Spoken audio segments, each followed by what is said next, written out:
From aliens disguising as Pokemon to Bruce Lee making a cameo. These are 40 Easter eggs you definitely missed in Pokemon, starting with this imposter. See, to understand how much of an imposter Sableye is, you gotta know the story of the Kelly Hobsonville encounter in 1955, where 5 adults and 7 children ran into the Hobsonville police station claiming that small alien creatures from a spaceship were attacking their farmhouse. Fast forward to 2003, and the producers of Pokemon snuck in that same alien into Pokemon. But what's even crazier is the time James from the Team Rocket called Leo Burnett and 4 kids the devil. In the episode The Whistle Stop, James gets caught in Victor Bell's mouth and he mumbles inaudible words. But if you pause this clip and play it backwards, you're gonna hear James say, Leo Burnett and 4 kids are the devil, Leo Burnett. The reason Eric Stewart, the voice of James, said that was because 4 kids wanted to stop playing actors for commercial clips. I think another reason he did that was because his city of origin, New York, was mocked. And how did they do that exactly? You see, they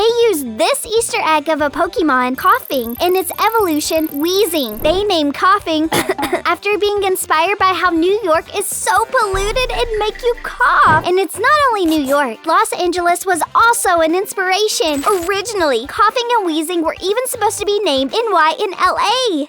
If you must know, Coughing is not the only Pokemon that is a walking Easter egg. Hitmonchan is based on Jackie Chan, and Hitmonlee is a combination of Hit, Monster, and Lee, which references Bruce Lee. Speaking of Bruce Lee, did you know he made a cameo in Pokemon years after he died? In the episode Holiday Hijinks, Jessie recounts when, as a child, her doll got broken and then later stolen by Santa so that he could fix it. This doll was made to look just like Bruce Lee, and even the name of the doll was a reference to him. Its name is Acha Ningyo, and Acha is how Bruce Lee's battle cry sounds. It doesn't stop there. They also slipped in an Easter egg referencing a myth that was formed way before Bruce Lee was even born. This is Drowsy, and he has the power to put people to sleep, sense their dreams, and then eat their dreams. But did you know this skill is derived from the Japanese folklore of the Baku, creatures who eat bad dreams of sleeping people? As far as real-world references go, Parasect is more goated than Drowsy or Hitmonlee because it is the only Pokemon with a Pokédex entry that connects with the real world. The description in Pokemon Stadium entry states that Parasect is a bug host controlled by mushrooms that scatter poisonous spores. And these spores are also stated to have been used for medicinal purposes in China. Damn, that's wild! But not as wild as the 33 Easter eggs that I have yet to tell you. So far, the Easter eggs I uncovered are common Easter eggs, and we are moving up the ladder to rare Easter eggs. And seriously, we gotta talk about this subtle detail that straight up highlights Meowth and Pikachu's rivalry. The same way their Pokédex numbers are opposite. Meowth is number 52, while Pikachu is number 25. Wanna know which is number 1? Well, even though it's Bulbasaur, it is not the first Pokemon to be ever created. That would be Rhydon, but it seems odd since its Pokédex number is 112. Yeah,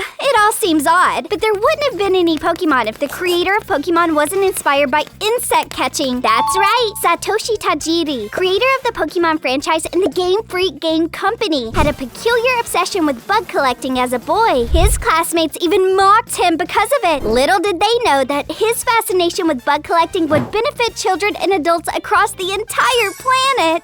But it may or may not benefit poor Sparrow because they made it colorblind. In the very first episode of the anime I Choose You, the scene in which sparrows chase Pikachu to attack it, the view is seen from the eyes of the Spearow and in black and white. That wasn't a mistake. Spearow is actually colorblind. I also thought they made a mistake when I discovered that 3 professors were named after trees: Professor Oak, Professor Sycamore, and Professor Kukui. But then I realized it wasn't just these 3 professors. The main series of professors in the game and anime are all named after trees: Professors Elm, Birch, Rowan, Juniper, and Magnolia. That's a very creative way to distinguish professors if you ask me. But it isn't as creative as how they distinguish Spindas. You see, there are over 4 billion unique variants to the pattern on the face of a Spinda. But even with that, it doesn't age. No Pokemon shows signs of growth and aging unless they evolve. All except Lapras. Lapras got so matured, Ash couldn't recognize it anymore. I didn't even recognize you. Ash didn't also know that while Lapras was away, I said to Lapras, "Quick, Lapras, use water gun on anyone who isn't subscribed to my channel." So you know, better subscribe or else I will also call Charizard to burn you alive. Just kidding. Listen, while I was researching Easter eggs, I found some Pokemon that are quite literally their names. Like Venusaur, which is a combination of the words Venus, which refers to the Venus flytrap plant, and the Greek word saur, meaning lizard. Wartortle gets its name from a combination of warrior and turtle. Poliwrath is a combination of the word pollywog, which is a tadpole, and wrath. So yeah, an angry toad. Another thing I observed while poking around Easter eggs was this huge detail that has been right in front of our eyes the whole time. A lot of Pokemon are knockoffs of their real-life versions, but the creators went overboard with Poliwag. Poliwag is a knockoff of a tadpole, and you see one of its most prominent features is this huge swirl on its stomach. This is not just any random design. In real life, tadpoles have intestines that swirl and can be observed since their bellies are see-through. Stay with me because we are moving up our ladder to the ultra-rare Easter eggs. And for the last stage, I will reveal extremely mind-blowing Easter eggs that are impossible to spot. I spotted this hidden detail in Pokemon Origins. Pause. Take a look at this picture. I wonder what Arcanine is doing there with the 3 legendary birds. He's not a legendary Pokemon. It got me thinking, so I started sniffing around until I found out that Nintendo first made Zapdos, Articuno, and Arcanine the legendary trio. But they removed Arcanine because 2 birds and a dog on the same team just didn't make sense. This episode was actually created a while after they removed Arcanine, so this is just a little Easter egg to remind us that Arcanine was once a legendary Pokemon. Man, I wonder how you would know these sneaky Easter eggs without me. I also wonder how you would have known that some trainers use their Pokemon poop to keep themselves warm. Ooh, I know. It sounds disgusting. According to the Pokemon White Pokédex entry, Darumaka's droppings are hot. Often, people use these droppings to keep in their clothes to keep warm and cold environments. That stinks. But I think canceling an episode because of an earthquake stinks even harder. This episode's Shaking Island battle, Dojots versus Namazun, was supposed to air on the 4th of November 2004. But that day happened to be the same day as the devastating earthquake struck Japan. Because of the earthquake, the episode was pulled from the air and never aired anywhere in the world. Even the moves Earthquake, Fissure, and Magnitude have never been used in the anime since. In part 1 of this video, I talked about how Jinx's design was changed because she used blackface. Well, it wasn't the only one. Ash got the 64th episode of the Sun and Moon series banned because he wore dark face paint to imitate the appearance of Passimian. Do you know who else would be banned? Drifloon. Do not be deceived by its cute looks. This Pokemon is a kidnapper. It often lures children by making them believe that it is a real balloon, and once they hold onto it, it carries them away to Arceus Nowhere. If you don't find that creepy, then I bet you will find this next Easter egg creepy. The original Pokemon theme song goes something like...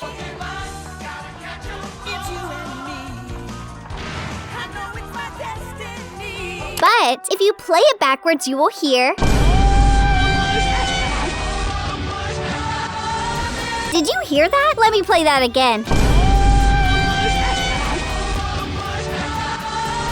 I heard all must die and all must testify. I'm not sure if the Pokemon creators went overboard with this Easter egg or if this is just a coincidence. Either way, that's creepy. Listen, Pikachu has been the face of Pokemon for as long as I can remember. But did you know it was Clefairy who was originally supposed to be the mascot of Pokemon instead of Pikachu? Yeah, the producers decided to drop Clefairy because it looked too girly and wouldn't appeal to boys. Did you also know that Pokemon Wormadam is based on adult female bagworms? Since Wormadam is unable to develop its wings, it can only be female. Only adult male bagworms can have wings to make them fly just like the franchise. Pokemon is the only video game to appear on the front cover of the Time magazine, and it featured in the November 1999 issue. That just goes to show how timeless this franchise is. Another way they show how timeless they can be is referencing Alexander Dumas's The Three Musketeers. This Easter egg is just crazy! The legendary Pokemon Cobalion, Terrakion, Virizion, and Keldeo, aka the Swords of Justice, are based on the French novel The Three Musketeers. is. Cobalion is Athos. Terrakion corresponds to Porthos. Virizion is comparable to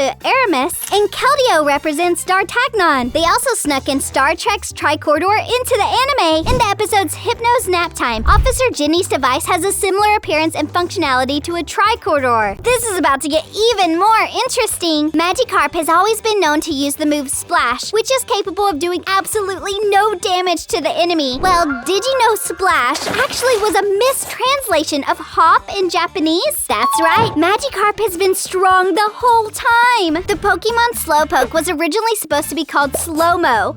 I reserve my comments. And speaking of slow Pokemon, Slowbro and Slowking are the only Pokemon that can de-evolve in the anime. We are down to our last Easter eggs, the impossible to spot Easter eggs. I sure hope you're ready to get mind blown. The Pokemon Woe Buffet has always been a source of good humor and a unique Pokemon ever since it was first introduced. But what you didn't know is that the blue body of the Pokemon that we see up front is nothing more than just a huge inflatable decoy. The actual body of Woe Buffet is this small black tail behind it with eyes on it. Mewtwo is a clone of Mew, yet it comes before Mew in the Pokédex. Know why? Because they want to show you how scarce and hard to find Mew is. Earlier, I talked about the hidden message in the theme song, but I was saving the best for later. Did you know the Pokemon rap also has subliminal messages of its own? If played in reverse, you might be able to hear I love Satan repeatedly. And in the episode 5 of Battle Frontier, Meowth breaks the fourth wall in a not-so-subtle message. Meowth says, "You're giving me a pain, but I can't say where because kids watch this show." Not only has he broken that wall, he also told us the name of a game before it dropped. In the Pokemon Ranger of the Sea movie, Jessie goes, "We're the ones poised to pocket those diamonds and pearls." Hey, that sounds like a good name for a game. Guess what Pokemon named their next game? As far as references go, another one worth noting is the one in episode 29. At the beginning of this episode, when Ash is preparing for Pikachu to fight Hitmonchan, the Japanese version has him tell Pikachu to follow the for the sake of tomorrow strategies. This is an obvious reference to the incredibly influential boxing manga and anime Ashita no Joe. Now get ready because this last Easter egg will definitely blow your mind away. And that is the hidden details that tells us Ash's mom was a bad guy. Yep, word on the street is she once belonged to Team Rocket. Allow me to elaborate. Exhibit A. Delia is very knowledgeable about Pokemon and training. Tell me, how does she know so much, huh? I will close my case with Exhibit B. In Pokemon Live, a musical based on Pokemon, Delia dated Giovanni, the head of Team Rocket. Delia may or may not be a bad guy, but I know you'd be the bad guy if you don't subscribe to my channel and check out this video where I cover more interesting Easter eggs. See you there. Bye!